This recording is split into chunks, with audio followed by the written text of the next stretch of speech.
నమస్తే, నేను విచారి అక్షరం మీడియాకు స్వాగతం. మన భారతీయ సంస్కృతి సంప్రదాయాలు సైన్స్తో ముడిపడ్డాయి. ఆ రోజుల్లో ఆ సైన్స్ని విడమర్చి చెప్పటం తెలియకనా, విడమర్చి చెప్తే వాటిని పాటించడం సరిగ్గా అన్న ముందు చూప తెలియదు. కానీ ఈ సాంప్రదాయాల్ని మన వాళ్ళు పూర్వీకులు ఈ సైన్స్తో ముడిపెట్టడం వల్ల మన ఆరోగ్యానికి ఎంతో మేలు చేస్తున్నాయి. మనం బొట్టు పెట్టుకుంటాం, నమస్తే పెడతాం, ఇలాగ చాలా ఉన్నాయి సంప్రదాయాలు. ఈ నమస్తే పెట్టడం, నమస్కారం అనేది కరోనాకు బాగా వాడుకలోకి వచ్చింది. ఎందుకంటే ఎవరు చేయి కార్డు ఇచ్చినా చెయ్యి కలిస్తే వైరస్ ఇక్కడ స్ప్రెడ్ అవుతున్న భయం చేత భౌతిక దూరాన్ని పాటించడం, నమస్కారాలు కూడా పెట్టాం. ఇలాగా ప్రతి సంప్రదాయంలో ఖచ్చితంగా సైన్స్ మేళవించబడ్డది. మన వాళ్ళు కొన్ని మూఢనమ్మకాలుగా మానే సంప్రదాయాలు, వాటి గురించి ప్రచారం చేసిన జనవేదిక లాంటివి, కానీ జన విజ్ఞాన వేదిక లాంటివి.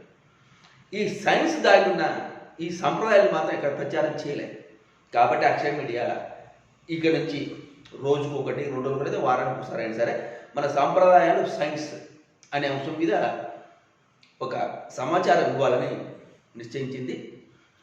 అందులో భాగంగా ఈరోజు మహిళలు కాలు మిట్టెలు అనే సంప్రదాయం గురించి మాట్లాడుకుందాం.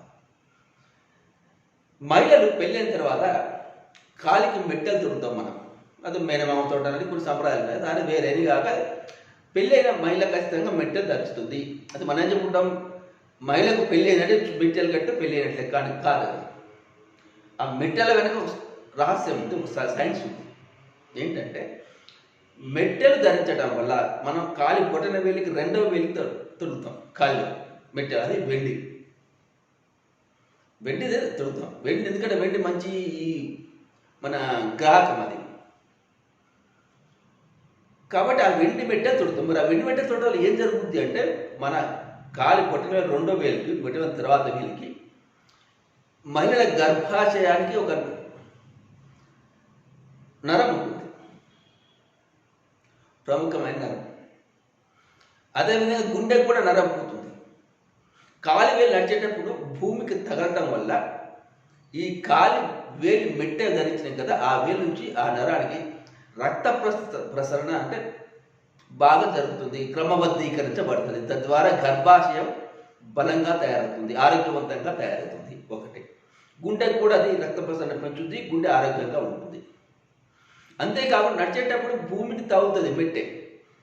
అది వెండి మెట్టె కాబట్టి, అది మంచి గ్రాహకం కాబట్టి ఈ ధ్రువశక్తిని కూడా గ్రహిస్తుంది, మనిషిని ఆరోగ్యంగా, ఏది మహిళని ఆరోగ్యంగా మారుస్తుంది. ఎందుకంటే వాళ్ళకు ఉదయం లేచిన కానీ సాయంత్రం వరకు ఇప్పుడు ఏదో ఒక పని తప్ప వాళ్ళు ఖాళీగా ఉన్న సందర్భాలు తక్కువ.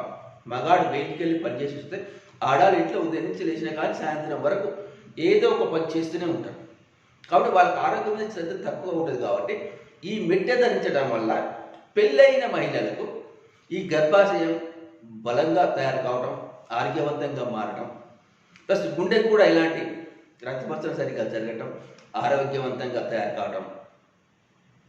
అంతే, ఈ ధ్రువశక్తి భూమి నుంచి మనకు శక్తి గ్రహించటం ఇత్యాది లాభాలు ఈ మెట్టెను ధరించడం వల్ల ఉన్నాయి. కానీ మనం ఏమనుకుంటున్నామో, మెట్టు ధరిస్తే మహిళకు పెళ్ళైన లెక్క. అది కాదు, మనం బయటికి చెప్పుకునేది. కానీ వాస్తవానికి మన సంప్రదాయం పెట్టినప్పుడు అందులో మన సైన్స్ ఏంటంటే, ఆ మెట్టెలు పెట్టే వేలుకు ఉన్న నరం ఉంది కదా, అది గుండెకు పోతుంది, ప్లస్ గర్భాశయానికి పోతుంది. కాబట్టి ఆ గర్భాశయ ఆరోగ్యం ప్లస్ గుండె ఆరోగ్యాన్ని కాపాడేందుకు మహిళలు తీరికలుగా ఉంటారు. కాబట్టి ఈ మెట్టెలు పెట్టామనే సంప్రదాయాన్ని మనలో తీసుకొచ్చారు. కాబట్టి మెట్టెలు ధరించడం అనేది స్త్రీ ఆరోగ్యానికి, పెళ్ళైన స్త్రీ ఆరోగ్యానికి, పెళ్ళైన స్త్రీని గర్భం దాల్చుతుంది. ఈ రోజుల్లో గర్భం దాల్చడం ఇదంతా అదే మన వేద సంప్రదాయాన్ని కాస్త వికటించింది. కానీ నిజంగా పెళ్ళైన మహిళలే గర్భం దాల్చుతారు. కాబట్టి ఆ గర్భాశయం బలంగా ఆరోగ్యవంతంగా ఉండేందుకు ఉపయోగపడుతుంది ఈ మెట్టెలు.